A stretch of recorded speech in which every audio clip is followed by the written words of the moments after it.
طبعا يا جماعه اهلا بيكم في حكاوي الجمعه. هنبدا النهارده باني اخد معلقه من الدواء بتاعي، لان دي اخر معلقه دواء هاخدها بعد المرض اللي جالي اللي هتكلم عنه النهارده. فبسم الله الرحمن الرحيم، وادعوا لي بالشفاء وخلينا نبدا فيه. انا وقعت على الكرسي بتاعي، خلونا نبدا في حكاوي الجمعه. ايه الاخبار يا ناس؟ حلوه، عاملين ايه؟ واهلا بيكم في فيديو النهارده. صوتي كويس شويه اوكي صوتي كويس شويه بس مش قوي انا عارف، ولكن الحمد لله انا خلاص يعتبر بخف بنسبه، خلونا نقول دلوقتي انا بنسبه 90% كويس، يعني المفروض الحمد لله انا بقيت كويس خالص. اللي ما يعرفش ايه اللي حصل، انا تعبت جامد جدا جدا جدا خلال الاسبوعين اللي فاتوا دول. يعني انا اصلا جاي مصر تعبت اوتوماتيكلي كده بشكل غبي. فهنتكلم النهارده عن الموضوع ده، هنتكلم عن كل الحاجات الغريبه اللي كانت بتحصل لي في مصر الفتره الاخيره. انا فعلا كنت حاسس ان انا واخد عين مش مفهومه. يعني المواقف اللي هحكيها لكم كلها النهارده مواقف حصلت بجد. على العموم اللي مش فاهم ايه حكاوي الجمعه دي، حكاوي الجمعه عباره عن سلسله بحكي لكم فيها قصص حصلت لي بطريقه ترفيهيه شويه، ولكن بدون اي تحويره او اي كذب. بمعنى ان انا مش بحكي لك غير الحاجات اللي حصلت لي بس. عشان كده يا جماعه السلسله دي ما بقتش تحصل كتير، لان انا حكيت لكم كل الحاجات الحلوه، ودلوقتي لما حاجه بتحصل تاني بحكيها لكم. فلو سمحتوا بطلوا الكومنت بتاع عايزين حكاوي الجمعه بيست، لان انا ما بحبش احور، انا ما بحبش اخترع قصص واقولها لكم. وما عجبنيش موضوع ان انا اقرا قصص المتابعين، لان في ناس لحظه اوكي، في ناس كتير بتحور من المتابعين بصراحه، يعني خلينا نبقى واقعيين. يعني انا ما بحبش اقرا حاجات عباره عن كذب او كده، او ناس بتسرق قصص من فاهمين قصدي ايه. المهم النهارده حكاوي الجمعه، فخلوني اقول لكم عن رحلتي لما جيت مصر. مبدئيا كتشويق، مبدئيا الكيس ده، لحظه واحده، شايفين كل ده؟ والله العظيم بدون مبالغه كل دي ادويه كنت باخدها خلال الايام اللي فاتت دي. ماشي، هنوصل للموضوع ده، بس الاول خلونا نبدا ببدايه قدومي الى مصر وايه اللي حصل من اول يوم. بصوا يا جماعه، انا المفروض لما كنت جاي مصر كنت متفق مع ابن خالي ان هو هياخدني من المطار للبيت. ابن خالي على حظه المدير بتاعه هو مدير هندي، مش مدير هندي اللي هو يعني ده هندي يا جماعه، لا هو هندي فعلا من الهند. كانت مامته تعبت واضطر يسافر لها الهند، وبالتالي ابن خالي بقى مزنوق في الشغل، ما ينفعش ان هو يشتغل من البيت وما ينفعش يجيبني من المطار والكلام ده. هو كان المفروض مظبط الدنيا يعني ان هو يجي ياخدني من المطار وبتاع. فدي كانت اول حاجه حصلت لي عفوا، دي كانت اول حاجه حصلت لي، عباره عن حاجه بسيطه جدا. ابن خالي كان المفروض هيجي ياخدني من المطار ويوديني على البيت ومش عارف ايه. طيب ايه المشكله في كده بالبسطيت؟ المشكله في كده ان انا جاي مصر معيش فلوس مصري، ومعيش فلوس عماني، ومعيش فلوس اصلا. يعني انا داخل المطار معيش كاشات، معيش فلوس ولا اي حاجه. غير كده السيم كارد بتاعتي اللي انا بستخدمها عاده كنت مديها لواحد قريبي عشان كان برضه نازل مصر، فهو كان محتاج سيم كارد، فكان معاه السيم كارد، فانا ولا معايا خط تليفون ولا معايا فلوس، ودي مشكله كبيره. فالمهم قعدت كده دعبس في الشنطه لما وصلت المطار وبتاع، بحاول ادور على اي فلوس مصري، لان عاده بحط حاجات ايه اللي انا قلته ده. قعدت ادور في الشنطه بتاعتي عن اي فلوس مصري انا سايبها، لان ساعات بسيب فلوس للامرجنسيز او الطوارئ. لقيت في جيبي بالظبط 120 جنيه. واللي ما يعرفش، في المطار وانت رايح اي مكان بنقول بسم الله الرحمن الرحيم 200 جنيه ماشي، يعني بتدفع للراجل بتاع المطار او الراجل اللي هيركبك العربيه او التاكسي او ايا كان الليموزين ايا كان بقى هو ايه، تدفع له 200 جنيه ماشي.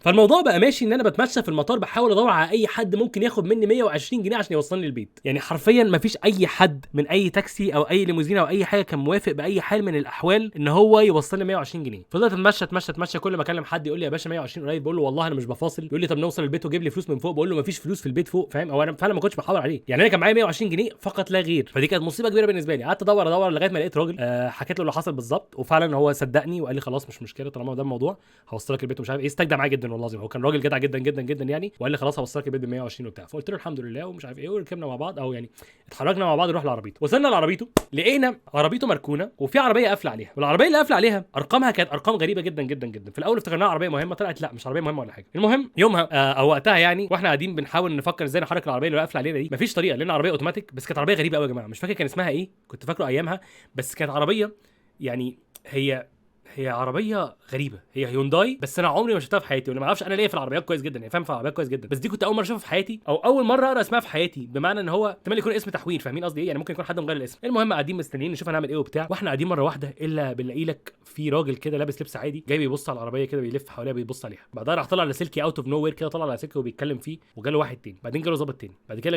جاله لواء، بعد كده جاله مش عارف ايه، عارفين والله العظيم الرنكات عماله بتزيد. اكتشفنا ايه بقى؟ اكتشفنا العربيه اللي قافله علينا دي ماشي عربيه المفروض انها مسروقه، ارقامها متغيره بارقام مش مسجله في اي حته، يعني دي مش ارقام بجد. العربيه كانت مركونه بطريقه سسبيشس شويه، اللي خلاهم يشكوا فيها اصلا هي كانت متفيمه من الجناب بس مش من قدام، يعني ده حد لما بيخش في لجنه بينزل الازايز، لو فاهمين قصدي ايه، يعني لو بينزل شبابيك. والموضوع كان مريب وعجيب وغريب فاهمين. فاستغربنا يعني وكده، بعدين لقيناهم بيكلبشوا عربيه وانا اصلا ما طلعتش، ده الراجل الوحيد اللي موافق ان هو يوصلني 120 جنيه، والعربيه اللي قافله عليها بتتكلبش ماشي. المهم كلام في كلام في كلام في كلام، واحنا جايين بنتكلم معاهم وكده، فكنت بقترح عليهم فبقول لهم يا جماعه احنا كتير، طب ما نشيل العربيه ونحركها نرجعها ورا شويه نقدر، فاهمين؟ فقالوا لي لا عشان ممكن يكون فيها حاجه.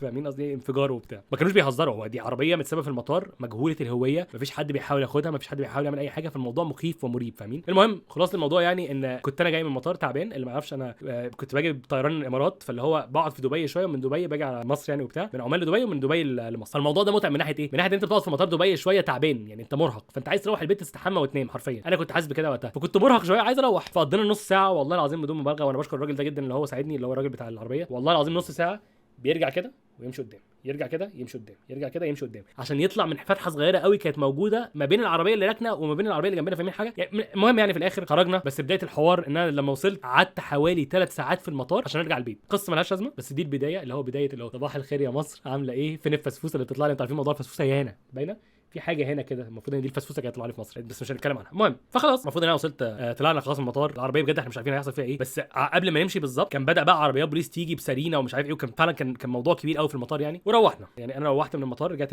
البيت بقى متحمس جدا ان انا اشتغل، يعني متحمس جدا ان انا اظبط السيت اب بتاعي. انتوا شايفين هنا في البي سي اللي كل الناس اديته لي، لكن انا متحمس جدا اظبط السيت اب بتاع البيت، يعني عايز بقى ايه، اظبط بقى ايه اللابتوب بقى ومش عارف ايه والشاشه وكوب مش عارف يعني، جاي من عمان بقى عندي بقى طاقه بقى، القناه بتنعنش. انتوا شايفين اصلا الفيوز عامله زي الفتره الاخيره، يعني القناه صحيت، يعني القناه بقت صاحيه جدا ماشي. انا قبل ما اجي مصر كنت مسجل في عمان كتير احتياطي عشان ابقى جاي فاضي، مش عشان لو اللابتوب ما اشتغلش، عشان ابقى جاي فاضي. بس دي قلت كلمه مهمه يعني، اللي هو عشان لو اللابتوب ما اشتغلش. يا جماعه انا جيت وصلت اللابتوب، جيت اعمل لايف ستريم، الناس اللي بتتفرج على الاستريمات عارفه كويس جدا اللي بيحصل ده. جيت اتفرج على اللايف ستريم وانا زعلان منكم على فكره، في ناس كتير ما بقتش تتفرج على اللايف ستريمات، انا زعلان منكم جدا والله، انتوا اللي خليتوني اوقف على فكره. لو عايزين ترجعوا تتفرجوا على اللايف ستريمات هتبسط جدا، هتلاقوا في لينك في الوصف تحت لقناه يوتيوب بتاعت الاستريمات، شغلوا الجرس تابعوني هناك عشان زعلان. انا فعلا مفتقد جدا ان انا اتفاعل معاكم لايف، فيا ريت تتفرجوا على الاستريمات موجوده تحت في الوصف وفي اخر الفيديو ده. المهم يعني عملت لايف ستريم للعبه تافهه جدا موجوده على الشاشه دلوقتي. انت شايف قدامك اهو اللعبه بتقطع ازاي، يعني اللعبه تعبانه وبتقطع جامد زي ما انت شايف. اصلا اللعبه مش جرافيكس قوي يعني، اللعبه تافهه جدا. ولكن الفكره ان الجهاز بتاعي اللابتوب بتاعي خلاص ما بقاش شغال كويس. اللابتوب بتاعي فيه مشكله كبيره جدا جدا جدا، مخلياه بيثيرمال ثروتل او بيسخن، المعالج بتاعه بيسخن وانا بلعب او وانا بعمل ستريمات. دي مش مشكله انا اللي عملتها في اللابتوب، لا دي مشكله مصنع في اللابتوب، بتظهر عند ناس كتير يعني. لو دورت على اسم الموديل بتاع اللابتوب هتلاقي المشكله دي موجوده، فدي مشكله كبيره، مشكله كبيره جدا جدا. ولكن انا لقيت لها حل الحمد لله. ولكن المشكله دي خلتني اضطر ان انا محتاج اركب جهاز جديد اشتغل بيه من مصر، فانا محتاج اركب جهاز جديد وبتاع. فساعتها انا الحمد لله في الحاجات دي بشغل دماغي شويه، بفكر هعمل ايه وبتاع. فاول حاجه عملتها ان انا كلمت كام شركه كده، فكلمت او مش كلمت كام شركه، نزلت ستوري على انستجرام بقول فيها يا جماعه اللي عنده بي سي ممكن استلفه يا ريت يقول لي. قلت للناس اللي عنده بي سي ممكن استلفه وبتاع يا ريت يقول لي، عشان انا مش عارف اشتغل في مصر، محتاج اشتغل وبتاع وكده. والحمد لله يعني الحمد لله كنت مسجل قبل ما اجي، لان فعلا ده اول فيديو يعتبر بسجله من هنا وانا مرتاح يعني فاهمين. غير فيديو الميمز كان تعبان جدا. انتوا لو ركزتوا في فيديو الميمز هتلاقوا الرياكشنز اللي كنت بعملها اللي هي الهاها والحاجات دي كانت بتهنج. ده من اللابتوب، ده قد ايه اللابتوب كان مهنج فاهمين. بس المهم يعني فانا كتبت في السوشيال ميديا وبتاع، كولر ماستر كلموني ربنا يخليهم على الجهاز ده بجد يعني. انا شفت اللي انا كنت بقوله في الفلوج عنهم، لا هم ساعدوني فعلا، هم ما كانوش طالبين مني اي حاجه. كان في تفاصيل كده في النص بتضحك ليها علاقه بكولر ماستر برضه، بس مش غلطه منهم هم، بس مش هتكلم عليها يعني احتراما ليهم. بس كان في حاجات كتيره يعني انلاكي بتحصل. بس خلاص الموضوع ان انا كان المفروض اروح استلم بي سي من حد، كان كولر ماستر كلموه يظبطوني وبتاع، فرحت استلم البي سي ده من تكنولوجيا مول تمام. رحت مجهز نفسي استلم البي سي وبتاع، وانا رايح استلم البي سي رحت ابص عليه لقيت البي سي ما ينفعش خالص. كان حاجه ويندوز 7 ما فيهوش اصلا ولا انتل اي 7 ولا اي حاجه، كان بي سي تعبان جدا. الناس اللي كانوا عاملين لي بي سي كانوا فاكرين ان انا عايز حاجه افتح منها انترنت اكسبلورر بس فاهمين، مش ستريمنج او كده. كانت مشكله كبيره طبعا. ساعتها كولر ماستر يعني وقفوا جنبي وظبطوا لي الدنيا اكتر وجبنا الكيسه دي وبتاع، ولكن كانت مشكله كبيره. فالمهم يعني رحت راجع بايدي فاضيه بقى وبتكلم في التليفون، وانا بتكلم في التليفون نازل من على الرصيف كده جنب السراج مول، وكان جنبيه هو عاده الرصيف، انا حافظ الرصيف يعني، ولكن كان في تحتيه عمود نور مكسور ما كنتش شايف. حطيت رجلي على عمود النور ده واتكعبلت ووقعت واتعورت وبتاع ومش عارف ايه وكده، فرجلي كانت وجعاني جدا جدا جدا. هي متعوره تعويره اللي هو هي لسه لغايه دلوقتي موجوده يعني، الكلام ده من فتره طويله من قبل معايا ولسه موجوده ماشي. بس الفكره في ايه؟ الفكره يعني انا هشرح لكم ازاي. انا لما اتعورت التعويره دي بكل ضحك وهاها قلت لنفسي هو مين باصص لي في السفريه؟ وهنا بقى هنبدا في بدايه تعب. انا كنت فاكر ان السفريه مبسوط فيها عشان جالي واوا في رجلي. انا اللي حصل فيا بعدها حاجه تانية خالص. احنا بنتكلم بقى في ان انا احكي لكم عن ان عملت تيست اللي هو اللي في ايه ده، تيست يعتبر بي سي ار، يعتبر يعني حاجه زي بي سي ار. عملت حاجات غريبه الفتره الاخيره اقسم بالله يا جماعه. بصوا هي حكاوي الجمعه دي عباره عن اللي حصل لي، مش عباره عن ضحك يعني. احنا دلوقتي بنحكي لغايه دلوقتي الحاجات اللي حصلت لي الغريبه، ولكن يعني مش عارف اقول لكم ايه. انا فعلا مش عارف اقول لكم ايه. بس خلوني بقى ابدا احكي لكم يعني لغايه دلوقتي السفريه كان فيها ايه. رجعت من المطار متاخر، يا حرام معلش يا حبيبي وبتاع اوكي، بس هي فعلا كانت متعبه بالنسبه لي لاني جاي من سفر. البي سي مش شغال، يا حرام برضه ظبطت الدنيا اهو الحمد لله وبحاول اظبطها وبتاع. طورت في رجلي واوا، يا حرام طبطب على حماده ومش عارف ايه وكل حاجه. نخش بقى في التقيل، نخش بقى يا جماعه في التعب الحقيقي.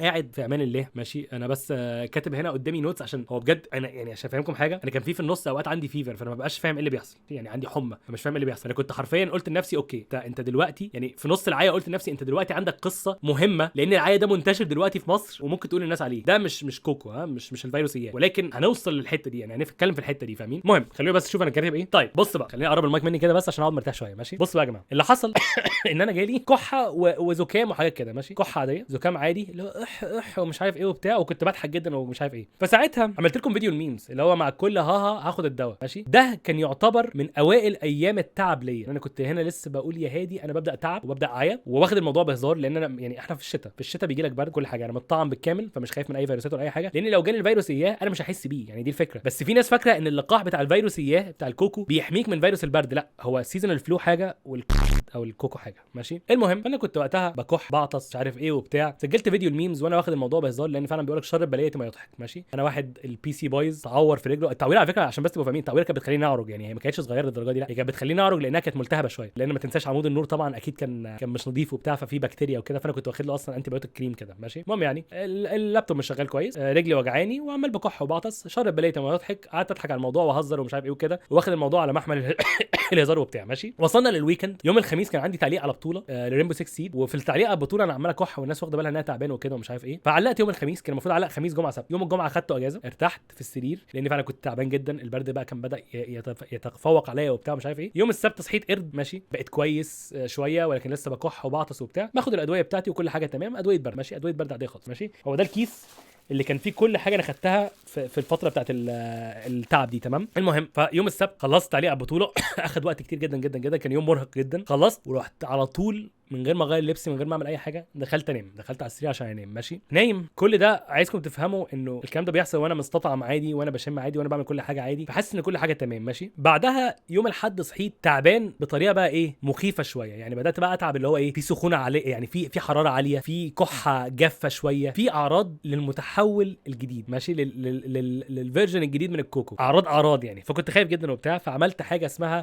رابيد انتيجين تيست اللي هو يعتبر زي البي سي ار بس في البيت، وطلعت لي نتيجه مش هتبان، لا باينه اهي سي دي، يعني انا سلبي، يعني انا مفيش حاجه ماشي، النتيجه سلبيه وكل حاجه المفروض تمام وبتاع. فلما شفت النتيجه دي الصراحه قلبي ارتاح شويه، تعرف برضه العامل النفسي بيغير فيك وكده وبيظبط فيك وبتاع، فساعتها قلت اوكي الحمد لله ما عنديش حاجه. فخلاص فوقت وبقيت قايم وعمال اقول للناس في البيت، لان كان في ناس معايا من عمان في البيت هنا، فقعدت اقول لهم انا زي الفل يا جماعه ومبسوط وبتاع وخلاص وهخف ومش عارف ايه وكده، وكل حاجه المفروض تمام التمام وكده. فضلت كده لغايه نص اليوم، وبعدين تعبت في نص اليوم فجاه، وساعتها انا قلت لدنيا، دنيا طبعا بتبقى في الشغل وانا في البيت، قلت لها دنيا معلش انا تعبان شويه فانا هدخل انام، لان انا حاسس ان انا هبدا اتعب زياده، انا هاخد الدواء وانام اوكي. المهم دخلت نمت قيلوله صغيره، صحيت منها تعبان اكتر وبتاع، تعبان لدرجه ان انا مش قادر اعمل اي حاجه في يومي يعني وكده. فقعدت فضلت صاحي شويه لغايه ما اكلت. انا طبعا مش قادر اكل من الاحتقان اللي في زوري، ومش قادر اكل، بقول لكم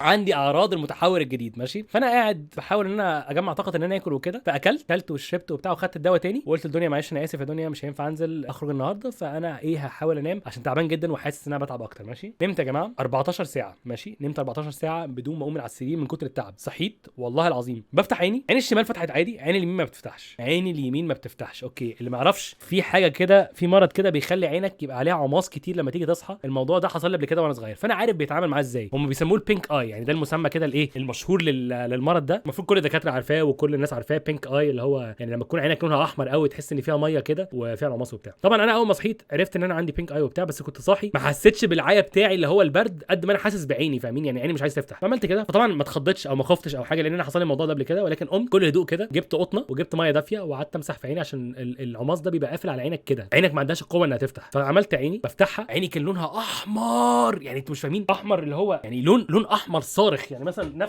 نفس الاحمر ده والله العظيم فاهمين، وكاني عامل زي ما اكون زومبي. عين الشمال كويسه، عين اليمين لونها احمر خالص. ولكن الجدير بالذكر برضو ان الفيروس بتاع بينك اي ده او الموضوع البينك اي ده هايلي كونتيجيوس، يعني معدي جدا جدا جدا، فانا مش عايز اي حد في البيت يجي له نفس الموضوع، وكمان مش عايزه يروح من عين لعين، يعني ده هي سهله جدا حرفيا لو عملت كده بس بعد كده خلاص يعني اسبوع مختلف فاهم خلاص. فانا بقى ساعتها كنت تعبان قوي ومش عارف ايه ومش عارف اعمل ايه، يعني انا تعبان، عينيا وجعاني وما بتوجعش، هي ما بتوجعش سوري، عينيا مش وجعاني، عينيا تعباني يعني مش شايف بيها كويس، ومفيش بين، مفيش وجع اللي هو الم محتاج يعني حبايه باراسيتامول ولا حاجه، لا هو بس وجع كده مستفز، مش وجع، مش عارف اشرح لكم ازاي، بس هي غريبه يعني ماشي، يعني مش حرقان مش اي حاجه، هو بس زغلله في العين مع ارهاق، هو هي الكلمه ارهاق ماشي. المهم نظفت عيني وبتاع، رحت عشان يعني طلعت فوطه كده بتاعتي انا بس، قلت لهم ما حدش يلمس الفوطه دي للبيت كله وبتاع، بقيت بمسك كل حاجه بمنديل واروح غسلها بعدها ومش عارف ايه، عشان مش عايز حد يتعدي مني. انا فاكر ان انا عندي الفيروس المعدي اللي هو البينك اي ماشي. فبقول ساعتها لدنيا اصلا، بقول لها هو مين اللي باصص لي في السفريه دي؟ يعني ايه كل ده بيحصل؟ يعني ايه اتعب ورجلي توجعني وبعد كده اسمه ده يجي لي برد، وبعد البرد صوتي يروح، وبعد ما صوتي يروح عينيا توجعني دلوقتي ومش شايف بيها كويس. يعني فعلا كانت عيني وحشه لدرجه ان انا ما اشتغلتش عشان ما اخوفكمش والله العظيم. يعني انا كنت عايز ساعتها اسجل بس ما ينفعش اسجل لان عيني بايظه، فاهمين؟ يعني عيني بايظه وبكح كتير وبتاع، فبلاش. يعني فيديو حكاوي الجمعه ده اصلا كان المفروض هيتسجل في الفتره دي، يعني في اليومين بتوع العين. يعني هو كان المفروض الافيه كان هيخلص او القصه كانت هتخلص هنا، ان انا عينيا يا جماعه باظت، وكنت ابقى بصور لكم لابس نظاره شمس وبتاع وافيهات وكده. طبعا ما عرفش اعمل ده لان الكلام ده كان من 10 ايام ولا حاجه. المهم دنيا ربنا يخليها لي كانت بتاخد بالها مني جدا في الفتره دي، فقالت لي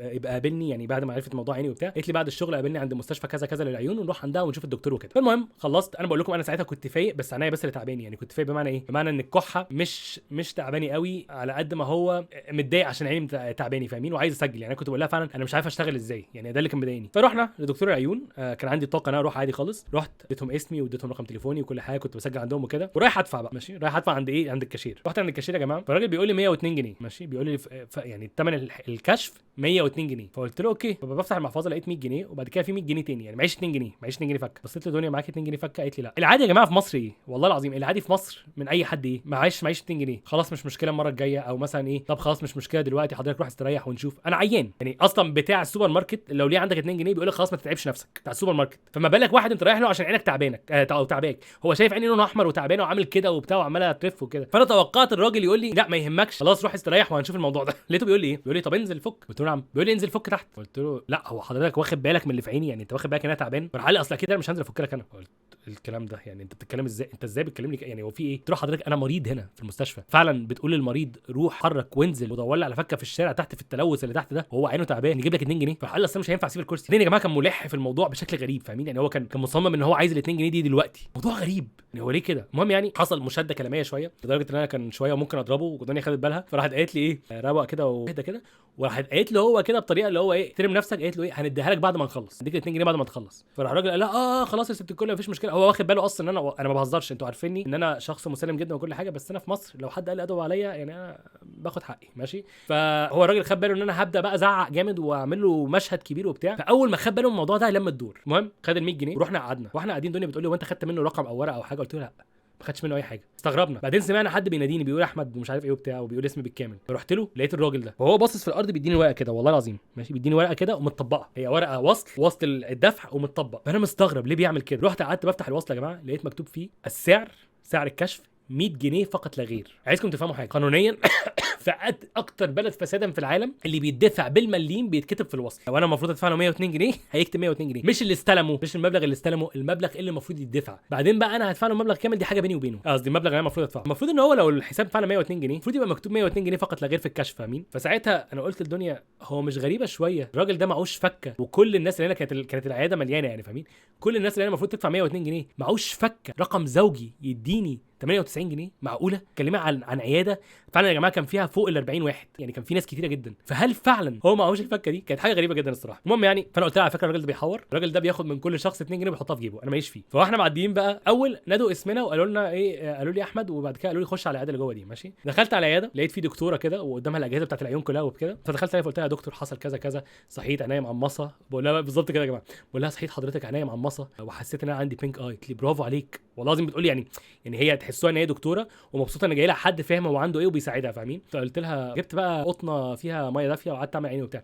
قالت لي صح جدا جدا كده، وكانت عماله بقى ايه تديني بقى كونفirmations ان اللي بعمله ده صح وبرافو عليك وبتاع. قلت قعدت بقى احكي لها بقى ايه اللي حصل بقى، وساعتها عيني بقت حرقانه شويه بس بدات شويه ان هي تخف، بعد كده احمرت تاني ومش عارف ايه، وكل ده هي بتقول لي تمام طب وبعدها حصل ايه مش عارف ايه، وعماله تسالني اسئله وبتتفاعل معايا ماشي. بعدين قالت لي معلش حط دقنك على الجهاز. عارفين الجهاز اللي هو بيبقى فيه زي منطاد كده وتبص فيه وبتاع؟ فقالت لي حط دقنك على الجهاز. فحطيت دقني وبصيت بعينيا ومش عارف ايه وكده، وخلاص شفت بعينيا وبتاع. فبصص لها بقى اللي هو ايه بقى اللي عندي يا دكتور؟ قالت لي بس حضرتك بقى استريح بره والدكتور هيناديك. مين اللي هيناديني؟ الدكتور هيناديك. ايه ده؟ امال انت مين؟ فاكتشفت ان دي اصلا واحده مالهاش علاقه باي حاجه، يعني هي ممرضه ولا كانت هتساعدني باي حاجه. قاعده بتسمعي لي ليه؟ يعني كان ممكن ننجز وبعد كده اروح اخش الدكتور. انا مش فاهم يعني، مش فاهم ليه لازم نعمل شو، فاهمين يعني؟ مش فاهم ليه لازم نعمل شو. المهم قلت خلاص ما بديهاش، مش هوجع دماغي. مع ان برضو اصل انا عايزكم تفهموا حاجه يا جماعه، انتوا عارفين ان انا عاده هادي جدا ومش عارف ايه وكده، بس انت لما يكون عندك مليون عيا فبتبقى ليه ادب، لان انت او انا ما قلتش ادب عليها طبعا، انا كنت مبتسم في وشها جدا وما قلتلهاش اي حاجه، بس تبقى ليه ادب بمعنى ايه؟ من جواك انت متعصب، انت مستفز، فاهم؟ انت واحد تعبان فمستفز عايز يرتاح، عايز يرتاح، فمش قادر للي بيقول لك هات 2 جنيه، ومش قادر اللي بيضيع لك، لان ده تضييع وقت بالنسبه لي. يعني هي مش محتاجه تسمع مني الكلام ده، كان ممكن تنجزني وتديني، لان انا رحت الدكتور بعدها على طول، فاهمين يعني؟ كان ممكن اروح للدكتور اسرع يعني. بس واحنا بنتكلم في ان انا قعدت عندها 10 دقائق جوه ولا حاجه، يعني اللي هو قعدت معاها يعني قعدت اتكلم واشرح وفي يعني في كلام، فانا مش فاهم. المهم يعني قلت لها شكرا يا دكتور وابتسمت في وشها كل حاجه. طلعت انا ودنيا اصلا حتى ما كنتش متعصب، قعدت اضحك قلت لها طب هي كانت بتسالني ليه ومش عارف ايه. فدخلنا قعدنا، بعدين راح نادوا اسمنا تاني عشان بقى نروح للدكتور نفسه. فانا رايح على الدكتور لازم اعدي على نفس الكاشير اللي كان طالب مني 2 جنيه. فانا معدي من قدامه بتكلم بصوت عالي وببص عليه، الراجل يا جماعه مش بيبص لي، والله العظيم الراجل بص عامل كده ماشي، عامل كده بالظبط عشان هو عارف هو بيعمل ايه، لان هو سامعني بقول لها على فكره ال 2 جنيه دي مش في الوصل. فاللي بحاول اقوله ابقى اتاكد وانت بتدفع في اي عياده ان طبعا مش العياده هي اللي وحشه وبتسرق، لا، الشخص اللي قاعد اتاكد ان هو ما بيحورش او ما بيسرقش منك بجد والله، عشان دي حاجه انا لغايه دلوقتي ما اعرفش هل الراجل بياخد مني 2 جنيه في جيبه ولا لا، بس اللي اعرفه ان قانونيا المفروض يكتبوا السعر كامل. والعياده دي انا مش اول مره اروح لها، دي عياده محترمه جدا عمري ما دفعت فيها حاجه من غير ما تتكتب، فاهمين؟ المهم دخلت عند الدكتور، قعدت عنده، فبقول له يا دكتور انا دلوقتي شاكك ان انا عندي بينك اي. بيقول لي عندك ايه؟ بقول له بينك اي. فبيقول لي ايه البينك اي ده؟ فبقول له لا دكتور حضرتك يعني ده المرض المشهور بتاع العيون. فقال لي لا ما خدناش في الجامعه بينك اي دي. اللي هو ايه ده يعني؟ هو انا جايب حاجه من عندي ولا ايه؟ مش عارف ايه.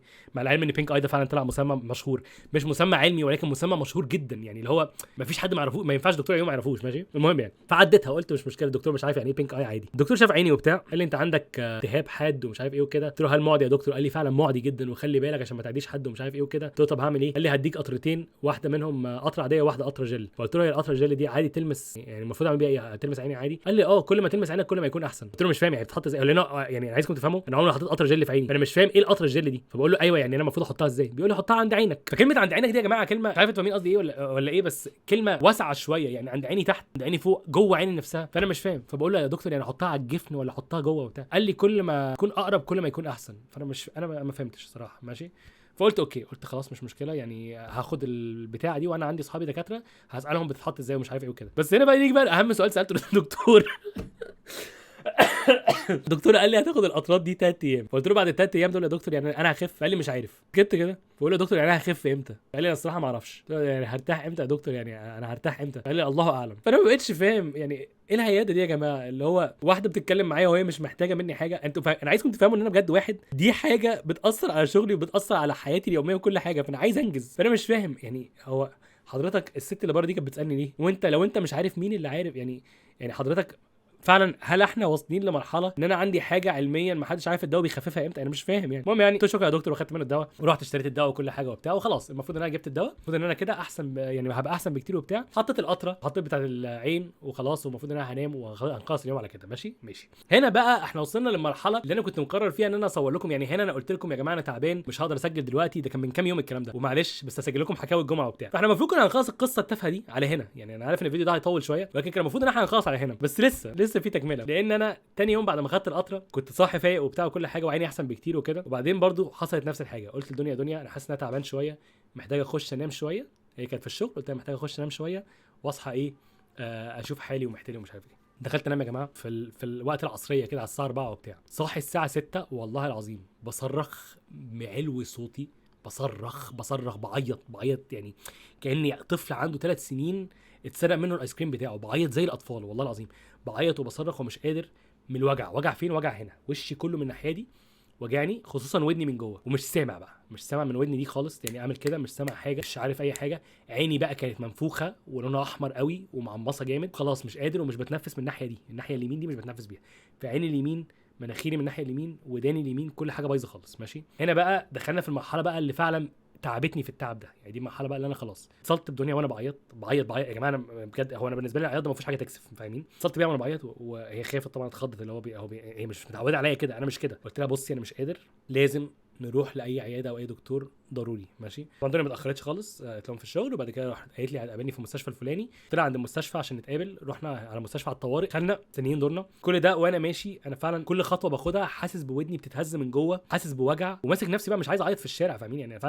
انا فعلا والله العظيم ماسك نفسي، كنت حاجه تقطع القلب. انا فعلا كنت حاجه كده لو شفتها في الشارع تقطع لك قلبك. ماشي مش قادر طبعا اتزن، لان انت ودانك لو حصل فيها اي حاجه مش بتعرف تتزن ومش عارف ايه وكده. فماشي مش عارف امسك نفسي، ودنيا سنداني وداخل ومش عارف ايه وكده وبتاع. دخلت على العياده، دخلت على دكتور كده تمام. اول ما دخلت عنده بقول له يا دكتور انا عندي كذا كذا، حصل لي كذا كذا، لسه بقول له القصه اللي حصلت لي، وقلت له ان انا عملت تيست وطلع نيجاتيف. راح قال لي بس انا مش هضيع هو قال لي كده بالظبط، انا مش عايز اضيع لك وقتك، ممكن تخش الباب اللي على اليمين ده. دخلت فقلت له ماشي، فطلعت اخش الباب على اليمين.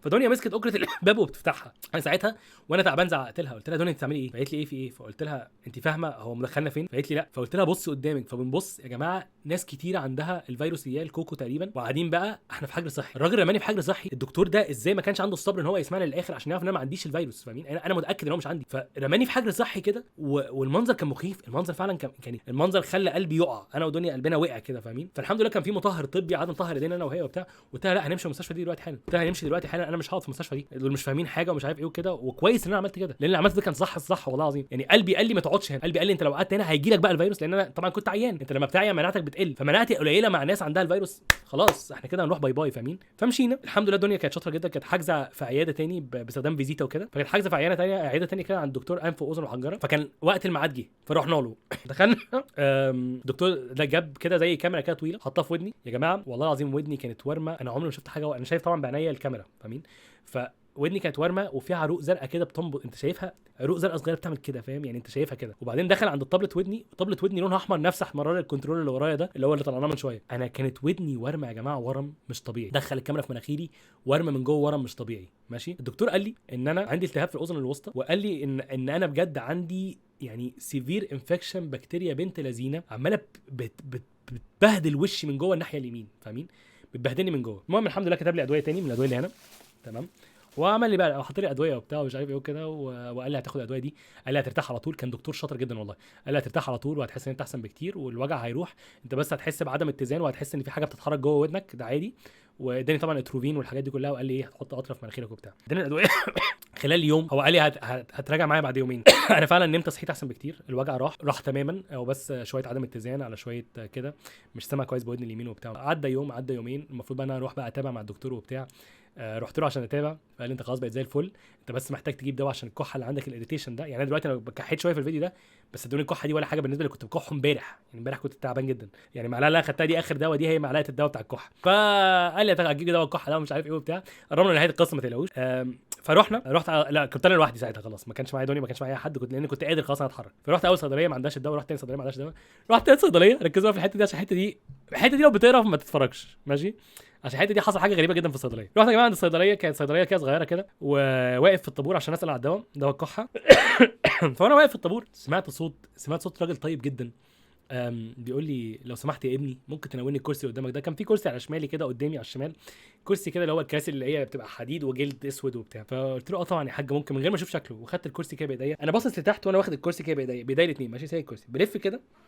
فانا شايف قدامي هنا في نقط بني ونقط حمراء على الارض، نقط بني ونقط حمراء. النقط الحمراء نقط حمراء قوي، احمر صافي. النقط البني بني محمر شويه. وانا ماسك الكرسي كده، انا اللي شايفه على الارض انا متاكد انها تعويره وحشه ماشي. اللي بيقرف يعمل سكيب 20 ثانيه، يعني دوس السهم اليمين 20 دلوقتي حالا اوكي. فانا ببص كده برفع عيني لفوق، لقيت الراجل يا جماعه صباعه مقطوع وحطه في بن، يعني هو صباعه كده بس وحطه في بن وماسكه بايده كده ماشي، وبيقول لي شكرا يا ابني. والله العظيم انا مش فاهم ازاي الراجل ده داخل بكل برود للعياده كده، ولا بيصوت ولا بيعمل اي صوت، ولوحده هو راجل كبير في السن ولوحده تمام. راح خد مني الكرسي وقعد، وانت بجد سمع صوت النقط الميه عماله بتدب على الارض، لان صباعه فاهمين يعني هو بينزف.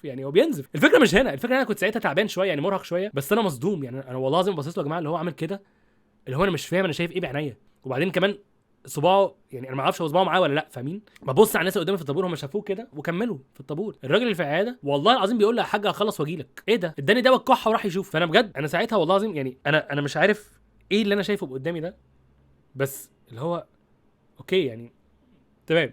بس فكانت حاجه غريبه جدا ومقززه جدا الصراحه ان الواحد ينهي بيها رحله المرض بتاعته، ولكن دي كانت اخر مره انا جبت دواء. وبعدين عدى يوم ودلوقتي عدى يوم كمان وانا دلوقتي كويس وبحكي لكم ايه اللي حصل لي بالظبط. اوكي، ايه بقى فايده من القصه دي يا فيستي وايه اللي بتحكي لنا كل ده؟ انا بحكي لكم كل ده بجد عشان الفيروس ده دلوقتي منتشر في مصر يا جماعه. جه لاختي، جه لناس صحابي، جه لخطيبتي، جه لناس كتيره جدا، جالي انا ما اعرفش جالي من مين، ولكن اللي عارفني كويس قوي عارف ان انا باخد فيتامينات كل يوم، عارف ان انا باخد بالي من صحتي، باكل كويس، بعمل كل حاجه كويس. ففعلا ده حاجه يعني انا بقول لك لو انا صحتي ما كانتش كويسه كان ممكن يحصل لي مضاعفات كمان، ولما لو ما كنتش رحت للدكتور كان هيحصل لي مضاعفات كمان وكمان، لان اللي حصل لي في ودني وفي زوري وكده لو انا كنت سبته على فكره كان هيتطور اكتر. وده مع العلم ان ده مش الفيروس اياه، ده مش الكوكو يا جماعه، ماشي، ده سيزونال فلو. اللي حصل لي ده كان سيزونال فلو. فانا بحكي القصه دي عشان اقول لكم خلي بالكم من نفسكم. انا عارف ان في ناس كتير يعني انا قلت احكي القصه دي لما لقيت في ناس كتير بتقول لي انا بس انا تعبان، فقلت لكم القصه دي روحوا لدكاتره كويسه انتوا عارفينها، ماشي، اكشفوا على نفسكم. لو جالك برد والله العظيم انا بقول لك بجد دلوقتي اهو، لو جالك برد وانت عملت التيست وطلع سلبي، لا انا بقول لك برضو روح لدكتور، روح لدكتور، اسمع مني عشان هتتعب جامد. انا عارف ان انا طولت في الحلقه دي، ولكن قلت اقول لكم ليه معايا كل الادويه دي، يعني ليه كل الادويه دي انا باخدها الفتره الاخيره. انا دلوقتي خلاص المفروض مش هاخد ادويه تاني، والمفروض انا رجعت اسجل تاني وهنرجع للاستريمات، وقريب هرجع لبيستي ومنبه كمان. فبجد شكرا ان انتم انا عارف انتم ما حسيتوش بحاجه غير في بيستي ومنبه، بس انا كنت صعبان عليا ان انا مش بشتغل، يعني انا ما بحبش اقطع عليكم شغل، بس احنا الفتره دي فعلا مقدين جدا. اللي عامل لي بقى سحر اسود في افريقيا في مكان ما او عامل لي فودو، انا يعني مش عارف انت عايز مني ايه، بس خلاص يعني شيل عينك مني لو سمحت عشان تعبت. لا بجد انا مؤمن جدا بالحسد يا جماعه، طبعا يعني حسد مذكور في القران، ولكن انا مؤمن جدا ان ده كان حسد، يعني انا مؤمن جدا ان ده كان حسد. ف الله اكبر في عين كل حد، بنشغل قران وبنعمل كل حاجه في البيت ما تقلقوش. ولكن فعلا انا تعبت الفتره دي وخفت ان انا يحصل لي حاجه، بجد ما بهزرش. الحمد لله على كل شيء، الصحه دي حاجه مهمه جدا، فخلي بالك من صحتك، خد ادويه، اسمع ليجاسي اجزخانه، فاهم يعني، اسمع ليجاسي كده شغاله شويه، ادي واحده بتادين كده، شاوت اوت ليجاسي والناس اللي من طنطا، وبس. يعني حقيقي بجد يعني انا عارف ان انتوا بالنسبه لكم الموضوع دراما قوي، بس بالنسبه لي الكلام ده كله كان بيحصل، التعب ده كله كان بيحصل في اسبوعين. انا خايف هم هيأثروا على القناه ازاي، فاهمين يعني، انا خايف هل انا هقطع الناس دي تاني وهم هيفتكروا ان انا مقصر معاهم، انتوا فاهمين، انا كنت خايف جدا والله. فدي كانت حاجه الجمعه النهارده، قصه المرض والصراع مع المرض الغريب. انا احسن بكتير دلوقتي، وان شاء الله هنبقى احسن بكتير وكتير وكتير الفتره الجايه. انا عارف الحلقه دي نازله يوم 2 تقريبا، يعني هتنزل يوم 2 تقريبا مش يوم جمعه، بس عشان ما عنديش حاجه تانية اسجلها، يعني ما عنديش حاجه تانية اقولها لكم دلوقتي، انا كنت عيان فما لحقتش اسجل حاجه، فاهمين. بس غير كده كنت عايز اقول لكم حاجتين صراع. ان شاء الله بحاول اظبط حاجه عشان يجي لي كارت شاشه كويس فنسجل بكواليتي احسن كمان، فان شاء الله هجيب كارت شاشه للجهاز ده، فبحاول اظبطها. وغير كده كمان الاعلان اللي انا كنت عامله لانفيديا وهيحصل اعلان تاني ان شاء الله في يناير، ده عشان هم يا جماعه هيظبطوا لي لابتوب جديد كمان، فاحنا بنتكلم انه ان شاء الله كل السفريات وكل حاجه هتكون فيها كونتنت، فاحنا مش هنوقف ابدا ان شاء الله بعد كده. فشكرا جدا لكل الناس دي. انتوا عارفين انا مش بعمل اعلان غير لو في استفاده للقناه، يعني انتوا شايفين هنا فايده وفي موضوع انفيديا فايده، وانا بحب انفيديا الصراحه عشان هم فعلا بيظهروا لما اكون محتاجهم، يعني هم انا اللي بكلمهم بقول لهم يا جماعه انا محتاجكم، فبنحاول نظبط حاجه مع بعض. فبس المهم يا ريت نرجع نتابع الاستريمات تاني لما ترجع، فيا ريت تروح لللينك الموجود تحت في الوصف او في اخر الفيديو ده. وبس بحبكم جدا اشوفكم الفيديو الجاي ان شاء الله. لاف يو اول. دي كانت حاجه الجمعه، مفيش حاجه الجمعه تاني غير بقى لو حصلت حاجه سلام استوي. تعبت واشتغلت سهرت واجتهدت، ما يبانش في شغلي عارف اني بتعب فيه بجد، دوما وعرى شغلي على قلبي زي العسل، انتوا تخلوا اي شخص ينسى ايه مفهوم الكسل، عشانكم انا مكمل عشانكم انا مطول، لحد ما تاني درعي يجي لعندي ويفرمل، يعرف مكانه فين وسط مليون بستاوي، بيسمعوا قصة نجاح انا فيها الراوي.